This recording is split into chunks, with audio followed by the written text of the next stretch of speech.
So I would like to say good evening and welcome everyone to our Children's Summer Reading Finale Party of 2011.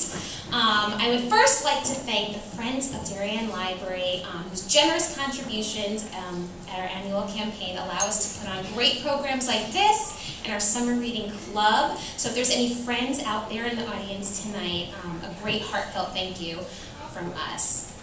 This evening is a celebration of you, the kids, our Summer Reading Club members. This summer, we had 942 of you sign up for the Summer Reading Club. And yes, give yourselves a round of applause. Incredible. And we were thinking of next year, maybe not even calling it Summer Reading at all, because it's about so much more than just books and reading. Not only did you guys read a ton of books, but you guys wrote, you illustrated, you researched, you investigated, all as part of the Summer Reading Club and the work that you did in your Around the World passports. And this year I wanted to share some of the questions that we asked you and some of the interesting answers that we got in your passports. One of the questions we asked this year was, imagine that you are taking a trip around the world and you can only pack 5 things. What would you pack and why? And you had to rank them 1 through 5. And my favorite answer, I think, of the whole year was a little girl whose #1 item, more than anything else that she would pack, hand sanitizer. I so appreciate that, so I thought I would share that. Another question we asked this year was, if you could live anywhere in the whole wide world, where would you choose to live? And after literally looking and stamping hundreds of your passports, by far, your #1 answer was Marion's hometown of Hawaii. So, yeah. And I don't blame you, because it's rather lovely. And finally, another question that I really enjoyed was research and write down 3 ways to say hello in a different language. So these are what I learned from you this year. I learned ni hao in Chinese. I learned ciao in Italian. And I learned, which is hello, in sign language, American Sign Language. So Miss Claire, Miss Marion, Miss Elizabeth, Miss Gretchen, and myself would like to congratulate each and every one of you for all of your hard work, your reading, and your passports. Please give yourself a round of applause for all your hard work.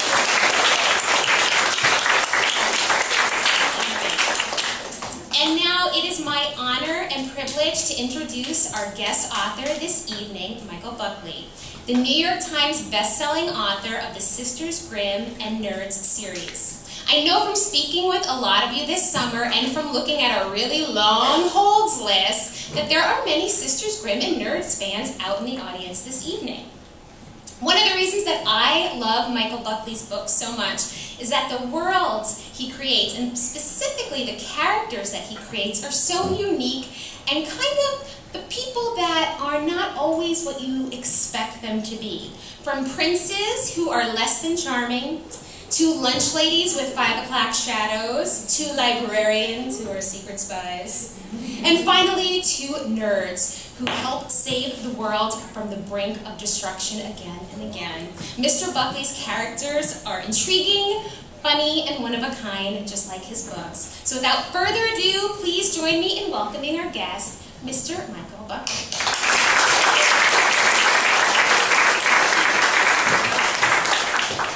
Hi. How is everybody? Really? I'm going to take your word for it. Folks, my name is Michael Buckley. I am a writer. I write a couple different series. One is called the Sisters Grimm, and I write another series called Nerds, and I have a cartoon Cartoon Network called Robotomy, which no one here has ever seen, and you shouldn't be watching it. And I do about 1 million other things, but I'm only going to talk about that stuff tonight. Before I tell you a little bit about my books, I thought I might tell you a little bit about how I became a writer. It is a very exciting story. It involves ninjas. It doesn't. I just want you to like me. I was born in a little town called Akron, Ohio. I don't know if anyone here has ever been to Akron, Ohio. then you know it is the most boring place in the whole world. Yes. The only exciting thing that ever happens in Akron is we have this race called the Soapbox Derby. And this is a race where we put a small child in a box and shove them down a hill. So Akron is fun on that day. We also invented the zipper. Yeah, we're still breathtaking over that. Nothing ever really exciting ever happened to me when I was a kid. It's not like you can walk down the streets of Akron and see celebrities or anything like that. So the thing that I did for excitement was get in trouble. And this happened quite a bit at school. And to be honest, I probably would have wound up as a pretty good juvenile delinquent if it wasn't for my school's librarian. When I was in the 5th grade, I was what they called a reluctant reader. Well, that's what they call them today. Back then, they called them a pain in the neck. But I had never actually been to my school's library. I had never checked out a book. And the librarian noticed this, and she dragged me into the library. And she said, "You are going to check out a book today." And she didn't even ask me what that book was going to be. She didn't care what I wanted to read. She just grabbed this book off the shelf and she shoved it in my hands. And she said, "In a week, you're going to tell me everything you can about this book." And I looked down at it and I was like, and it was called The Mouse and the Motorcycle. And it was by an author named Beverly Cleary. Now, before I had read The Mouse and the Motorcycle, I had read books as part of school projects. We had to read this book called The Yearling a lot. I don't know if anyone has ever had to suffer through The Yearling. It's about a boy who has a pet deer. And I was always waiting for something exciting to happen in this book. I was hoping the deer would grow rockets and fly. It never actually happened. We had to read Little House on the Prairie a lot, which is really a gift to every 9-year-old boy. But so there's a kid in the back who's going like this. I hope he's talking about Little House on the Prairie. But I went home with The Mouse and the Motorcycle, and I opened it and I read it, and it was probably the first book that I had ever read that was filled with adventure and excitement and laughter, and most importantly for a 9-year-old boy, it was completely pointless. There was no heavy-handed moral story that I was supposed to get out of The Mouse and the Motorcycle. It wasn't supposed to make me a better person. It was just supposed to make me smile.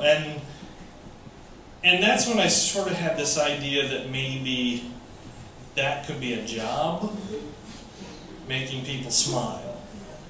So as I got older, I attempted a variety of different jobs trying to make people smile. I was a stand-up comedian for many years. I traveled all over the country. I performed with people like Jon Stewart from The Daily Show, and Dane Cook, and a guy named Carrot Top, and so sad. And when that kind of started to become annoying, I decided to become a musician. I was the lead singer of a punk rock band. I had very long hair. It was down to here. I was hot.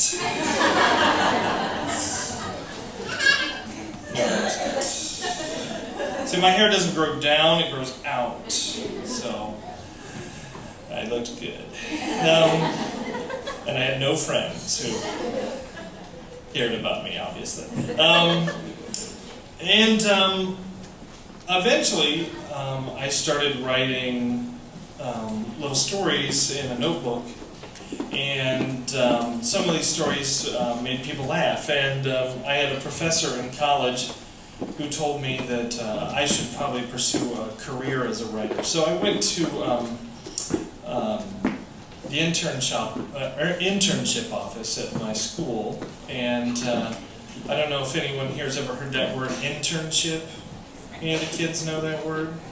Oh, you're going to love this.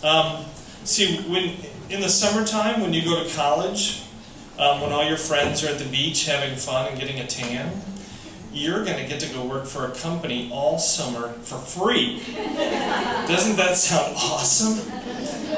Yeah, more thumbs down anyway. Well, my internship was actually pretty fun. It was on a show called The Late Show with David Letterman. And I was one of Dave's interns. And I got to, mainly my job was taking care of Dave's clinically insane golden retriever. He had this big, fat, yellow meatball of rage that I had to walk all the time. And this dog would bite me, it would bite old ladies, it would bite children, it bit trees, it would bite itself. You know you are angry when you bite yourself. Now, every once in a while, when that dog wasn't trying to murder me, they would let me do something really cool. The show would actually let me write some jokes for the program. And I had written jokes as a stand-up comedian. I'd been writing in little storybooks my whole life, but that was a huge deal because a lot of people were going to hear what I had written. And I would get so excited. I would write it on a piece of paper and I'd hand it to Dave, and then I'd go and hide behind the curtain on the stage and look out at the audience like some kind of weirdo. And there were probably, I'd say, about 700 people in the studio audience. But on any given night, anywhere from 7 to 10 million people watched the show on TV. So a lot of people were going to hear this joke. And when Dave would tell it, sometimes it would get a huge laugh. And the only way I can really explain how that felt was it kind of felt like I had a superpower. I was funny joke writer man. The worst superhero ever. But it did feel cool. And I think that along with that experience I had with my librarian, it kind of cemented this idea that words have power. They can make you happy, they can make you sad, they can make you angry, they can make you want to be a ballerina, make you want to be a ninja. They can do all kinds of things to you. And I realized at that moment that being a writer sounded like the best job in the whole world. So I decided to become a professional writer. Now, the first jobs I got as a writer didn't have anything to do with writing books or writing for Cartoon Network or whatever. In fact, the first jobs I got were writing documentaries for a channel called the Discovery Channel. Has anyone ever seen the Discovery Channel? That's the channel where there's a wild animal and a guy standing next to the animal, and he is poking it with a stick. And a lot of times that animal has a lot of teeth and claws. And you can kind of guess what's going to happen. Like, he's going to poke that animal one too many times, and the animal is going to eat his face. Now, I always root for the animal, because I think the guy's got it coming. But I didn't do any documentaries about animals eating faces, though that would have been a great documentary. I did a couple, and I'll tell you quickly about them. One was called The Mole People, and this was one of the most exciting experiences of my life. We did a documentary about some of the homeless people who live in the New York City subway system. And it was a fascinating experience. I got to crawl down into the tunnels underneath Grand Central Station, and I got to meet some of these people. And you know, the day it happened, I was like, oh, this is going to be boring and horrible. I'm going to go hang out with a dude who lives in a tunnel. And then I got down there and realized he had a better setup than I did in my own apartment. He had like a couch and every cable channel, and he had PlayStation and an Xbox, and he had a Netflix subscription. He just had everything. And we got to explore all these tunnels, and there's like 500 miles of subway tunnel underneath the city. That was fascinating. And then I did another documentary about sideshow performers.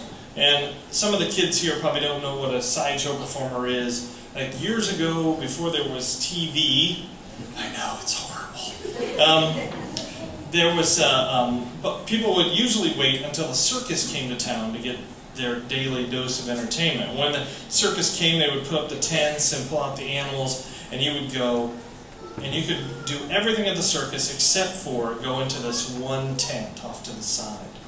That tent you had to pay extra money for, because inside you could see something crazy. You could see a man swallow a sword. You could see somebody eat fire. You could see somebody put a scorpion in their mouth, which you should never do.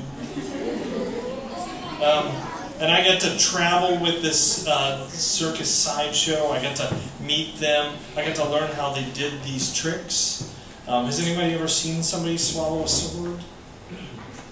Just a few. I had seen it on TV, and I always thought, oh, that is a trick. It's a magic trick. He's not really swallowing the sword. It's not really going in his mouth. And then so what I did was I took one of these guys and I hooked him up to an X-ray machine so I could see his insides. And then I said, okay, punk, swallow your sword now. And he did. And it was gross. It went down his throat and past his lungs and into his belly. And then I barfed. But I got to meet these people, and I realized is that the trick that you see when you see somebody doing something crazy like that, it's usually not a trick. They're really, really doing it. And in the process, I met some great people. I have a friend who is completely covered from head to toe in tattoos. Even his eyelids are tattooed. I know a lady who breathes fire. I have a friend who's a bearded lady. She has a beard down to here.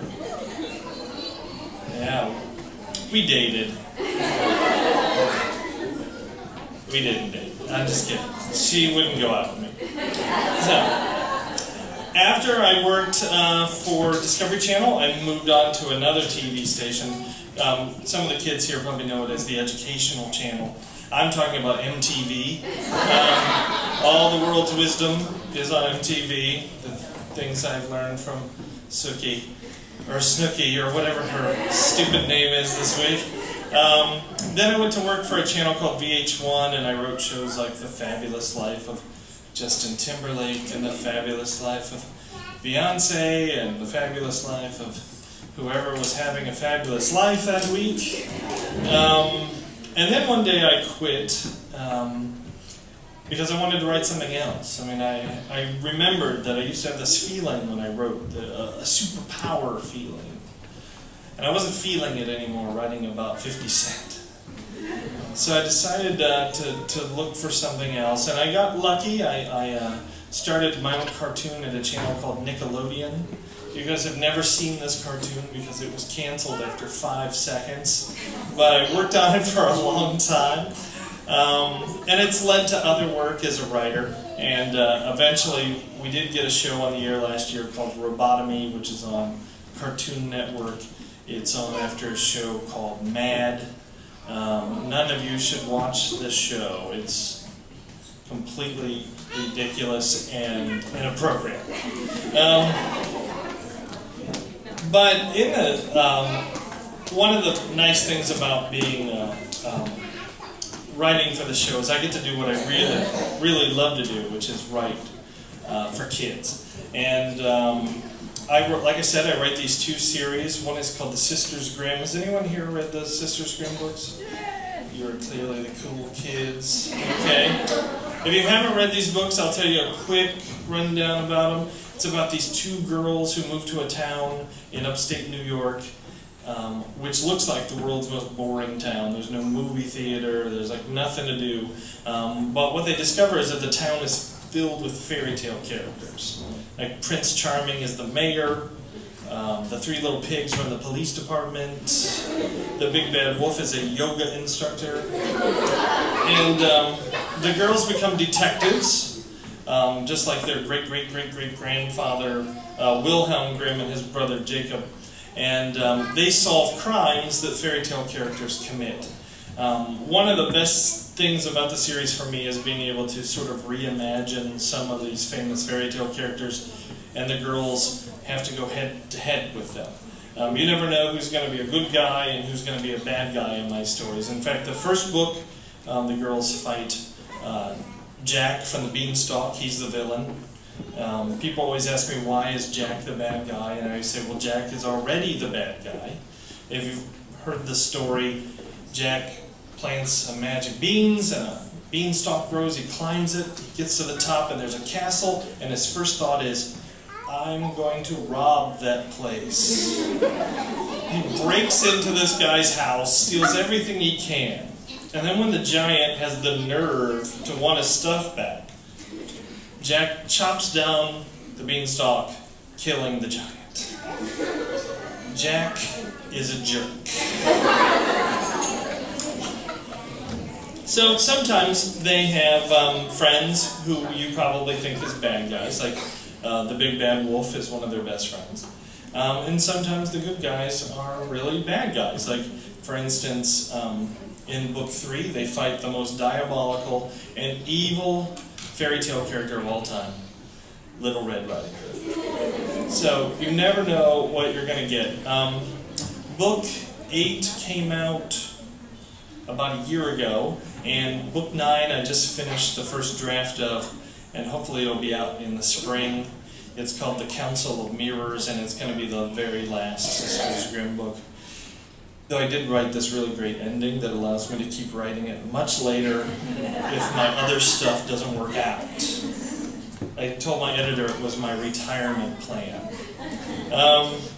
And then I write this other series, and I think most of you are going to get a copy of it today. It's called NERDS.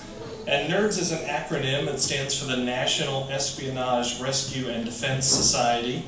And it's about these 5 fifth graders who are very, very nerdy. But they are also awesome secret agents. And each one of them has a superpower, which is sort of what some people might see as their weakness, but it's actually their strength. One of the kids, his code name is Glue Stick, and he has eaten so much paste he can stick to walls. There's a kid named Brace Face. Does anyone here have braces? Yes. I had the worst set of braces ever. They used to have this thing called headgear, and they would put it on and you would look like Saturn. You look like a mobile. This kid has it. His name is Brace Face, but his braces are alive, so he can turn them into cars and rockets and motorcycles, whatever he wants, but they're still attached to his mouth, which I think is funny. And then there's the third book, which is coming out next month, Nerds 3. It's called The Cheerleaders of Doom, and it features a character named Weezer, who is sort of inspired by my wife, who has asthma. Does anyone here have asthma? A few of you? If you've had asthma, you know you probably have to use this thing called an inhaler every once in a while. We've probably all seen that. My wife has one. It helps her breathe. What I love about the inhaler is that every time she uses it, it sounds like a little rocket. And I thought, wouldn't it be great if there was a superhero who had asthma? So I gave her these little rockets, and they help her fly. And there's a couple other kids in the book, and I'm just having the best time with it. So I thought I would read you guys a little bit of the book and show you some of the art. And nobody in the world has heard any of this stuff. So you are the first that matters to you at all. Yay, okay.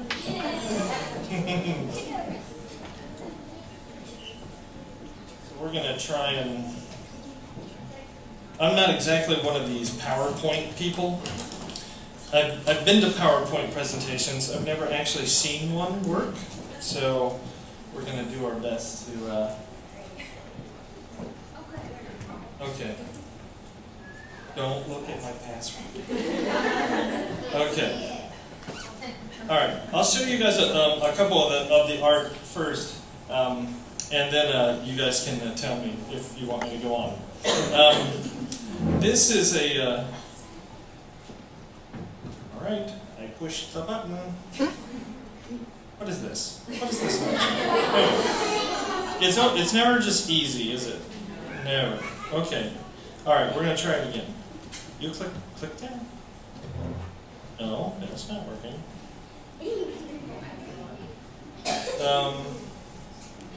Maybe. Here. Yeah, that's for my kid. I'm trying to teach him to read. He's 3.5 and he's really happy about it. Super Y. Okay. Well, you know what? I'm going to read to you first, and then we'll figure this nonsense out. Okay, so I'll tell you a little bit about what's going on here. Like I said, this third book is called The Cheerleaders of Doom, and the main character is Weezer. Her real name is Matilda. And Matilda is the ultimate tomboy. Like, she likes to go to Ultimate Fighting Championship. She's really into wrestling. And she has to go undercover as a cheerleader. So this is what they're doing. They're going to give her a makeover. But it's a makeover against her will, because she likes the way she looks. And so they bring in this girl named the Hyena, who is a former beauty pageant contestant, now professional assassin. And she is very pretty, and she's going to convert Weezer into a cheerleader. And right now, we find the Hyena is actually riding Weezer's back because she's flying around the room trying to get away from her. And it says, "Set us down," she demanded. "No, stop being a baby," the Hyena said. "It's not going to hurt that much. I'm not being a baby. I don't want to be beautiful." The Hyena knew it was time to do something drastic. She clamped one hand over Weezer's eyes. Matilda lost control, and the two buzzed around the room as blind as bats. But Matilda vulnerable, the Hyena reached around with her tweezers, grasped a rather thick follicle from between Matilda's eyes, and yanked. Weezer bellowed like a branded bull, and the two... She jumped on top of Weezer and pinned Weezer's arms down with her knees. Then the plucking really began. "Ow!" Matilda cried. "That hurts. Stop complaining. You'll get used to it." "I don't want to get used to it. I like my eyebrows the way they are," Weezer said. Eyebrows is the plural of eyebrow, but you have one giant one. You can't be a cheerleader if you look like Bert from Sesame Street. "Now hold still," the Hyena said. Matilda frowned. "I want to look like this." "Listen, when this mission is over, you can go back to being a hairy freak. But right now, you have to save the world. And to do that, you have to be hot," the Hyena said, yanking on another stray hair. "Ow!" Weezer screamed. 20 minutes later, Matilda's one eyebrow was 2. When the Hyena handed her a mirror to show her the results, Matilda was so exhausted from fighting that she barely registered the change. "Am I done?"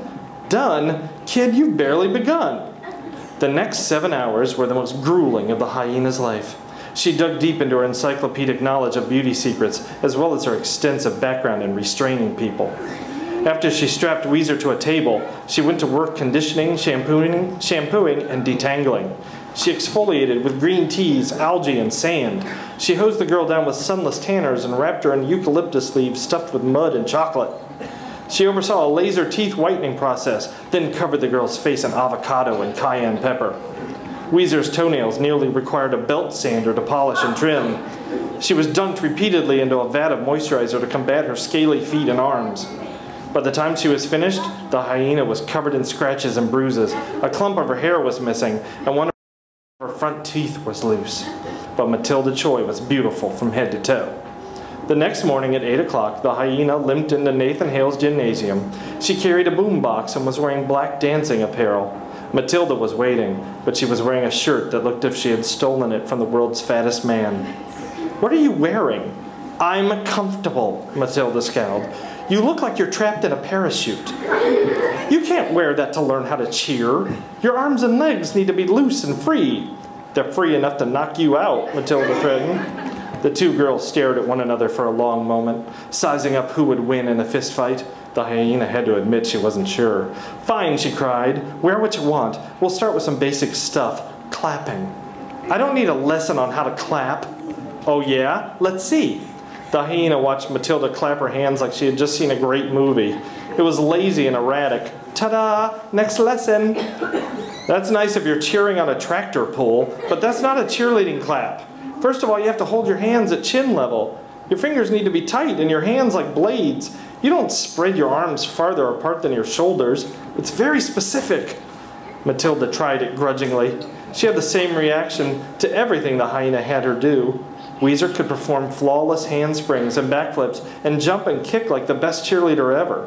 But cheerleading requires enthusiasm and a smile, and Matilda didn't have either. She mumbled a few cheers. Her smile looked like a grimace. Her body language screamed disgust and disdain. After hours of fruitless effort, the hyena threw up her hands. "This is pointless," she declared. "Exactly," Matilda said. "Cheerleaders have a lot of pep and enthusiasm. You act like you're at a funeral." Matilda snarled, "I'm doing the best I can." "No, you're not," the hyena barked. "You have a lousy attitude. Do you think the National Cheerleading Association is looking for a girl who wipes her nose with her pom-poms? You may think you're too good for this, but there are 1,000 girls out there who really want to be cheerleaders, and you're taking their spot. You can't even give them the respect of doing a good job." Matilda stomped her feet. "It's no secret around here that I'm not a girly girl. I want a break." "A break? The tryouts are tomorrow, Weezer. I'm trying to teach you something that takes months to learn, and you only have tonight to learn it. You don't have time for a break or your bad attitude." The hyena wanted to clobber Weezer, really just kick her in the backside with her boot. But what would it solve? Nothing. She was wasting her time. The nerds would have to find Gertie Baker some other way. The hyena stomped across the gymnasium floor and out into the hall. There she punched a locker and growled. "Dun dun dun!" That was exciting. I can't believe I wrote that. Oh, thank you. That's very kind. I didn't say that to get applause, but since it worked. Now I'm going to try and show you some pictures of this art here. How do we go to page 70? Well, let's see here. We'll just start. Here's all the amazing books I wrote. Here's the title of the book. Yeah, that's very exciting. Whatever. Here's the copyright legal stuff you don't need to know. Nobody ever reads that. While I'm talking, this book was art directed by a guy named Chad Beckerman, who's really an amazing designer. And he did another book that you guys may have read called The Strange Case of Origami Yoda. If you haven't read that, you should, because it's... Okay, how do I make this one picture? Okay. All right, maybe this will help. Okay, here's Matilda and the hyena. They're fighting. I think she has a little tweezer there in her hand. Let's see what we got next. Oh, this is awesome. Okay, this is Weezer. She is fighting off some pirates, because nothing ever predictable happens in anything I ever write. So we had to put some pirates in the book. This is a great, okay. This is some versions of the nerds as monkeys. In fact, this is one of the bad guys. They call her the mathlete.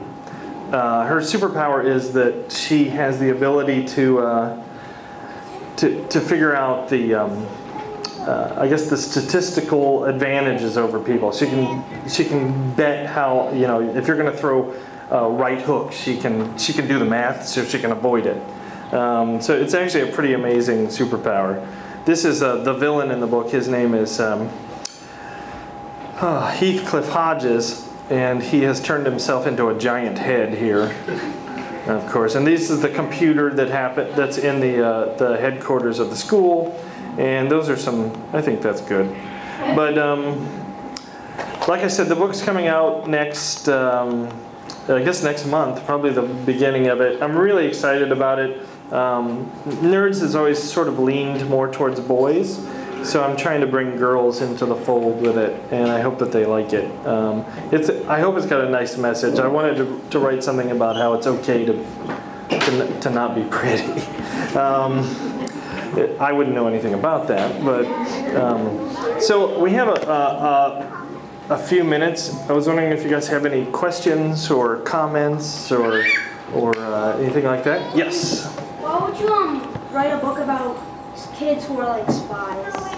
Why did I want to write a book about kids who are spies? Well, there was this saying that somebody said to me when I was a kid, and that was always, be nice to the nerds because you're going to be working for them. And I never really paid much attention to that, but as I got older, I realized that that's actually the case. The whole idea sort of came when I went to my 20th high school reunion a couple years ago, and what I found was this amazing flip-flop of life. Like all the popular kids that I really wanted to be friends with, that I just wanted to go to their parties and hang out with them. Well, at the 20th high school reunion, they were kind of losers.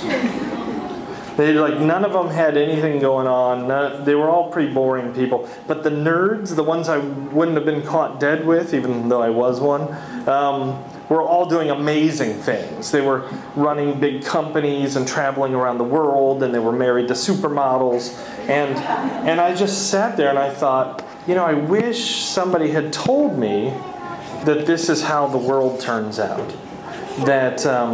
That I would have spent a lot less time thinking about who I wanted to be friends with, and a little more time thinking about how to be a good person and how to be interesting.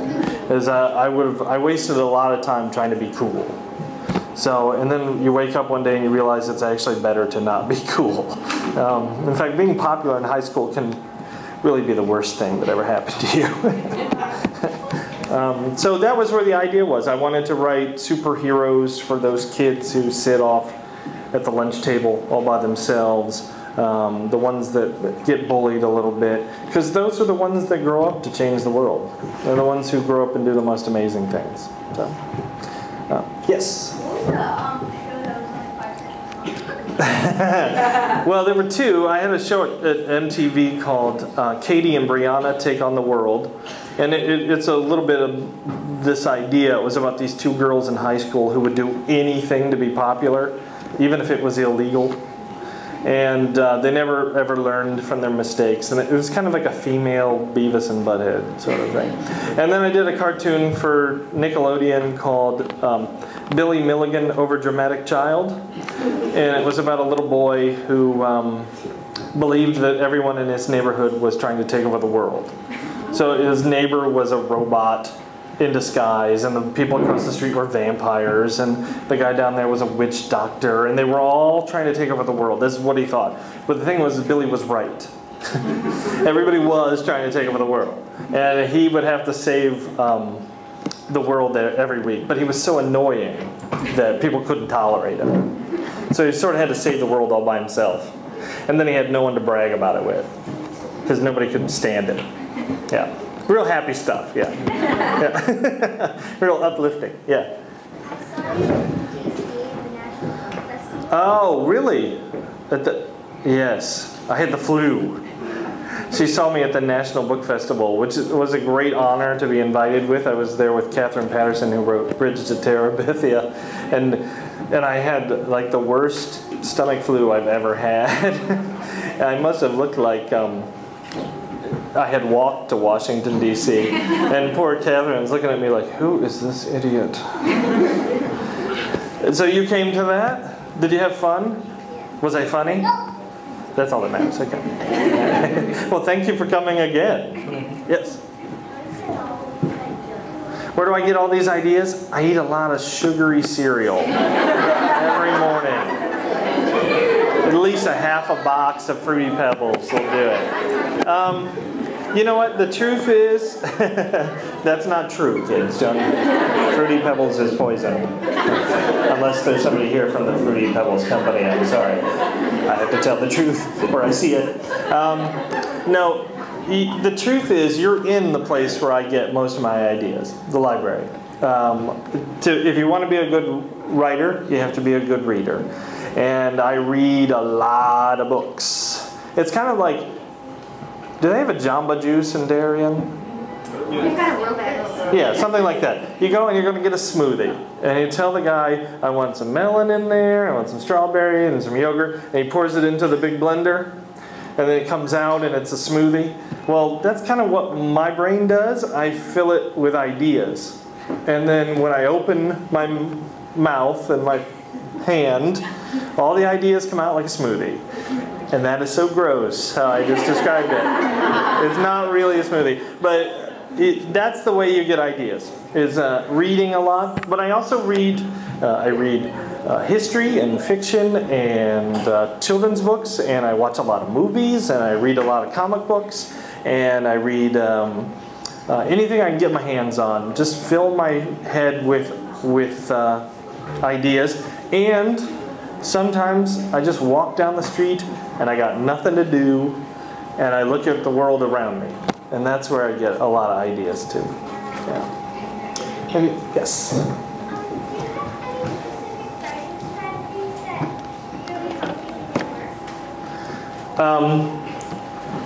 Do I have any specific writing strategies that help me with my work? Well, I do this one thing that your teachers may have told you to do called an outline. Which, when I was a kid and teachers told me to write an outline, I always just grumbled because that's homework and that's no fun. But I used to write all these stories in a notebook and I would only get halfway through them. Because I didn't know how they ended and I didn't know what I was trying to say.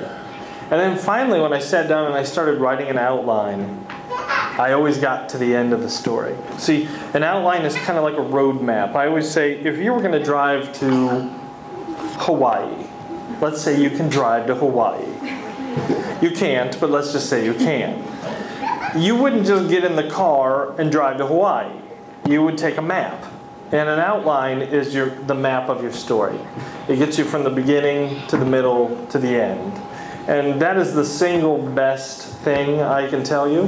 The other thing I do is I read my story out loud, which people look at me very strange when I do it, but I read it out loud because I can now hear how it's going to sound in somebody else's head. And because your brain will do tricks to you. It'll trick you into believing that you've written something beautiful. But if you say it out loud, there's a very good chance that your brain is not your friend. And I definitely read it out loud so I can hear how it sounds. And that actually helps me write a lot better. Yeah. Yes? I'm hopeful.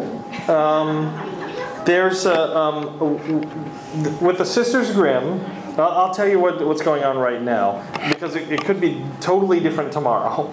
But right now we have a director on board for the Sisters Grimm, and we have a producer on board. And the producer did all kinds of great movies like JFK and The Fabulous Baker Boys, all kinds of movies that you weren't even alive to see. But they were great. And they're very excited. The director has a movie coming out next month. It's not appropriate for children. It's called Killer Elite. Do not take your kids to this movie. It has Robert De Niro in it and Jason Statham, and people punch each other for 2 hours. But we're hopeful that it'll be a big movie. And with Nerds, we're in negotiations with Elton John, the musician. Elton's got a production company called Rocket Pictures, and they just made a movie called Romeo and Juliet. And they want to do a Nerds animated musical, which that's awesome. So, that's where we're at right now about it. Yeah. Yes. My favorite what? Character. Who's my favorite character that I write about, or okay? Well, you know, my favorite character that I write is in the Sisters Grimm books, and it's Prince Charming.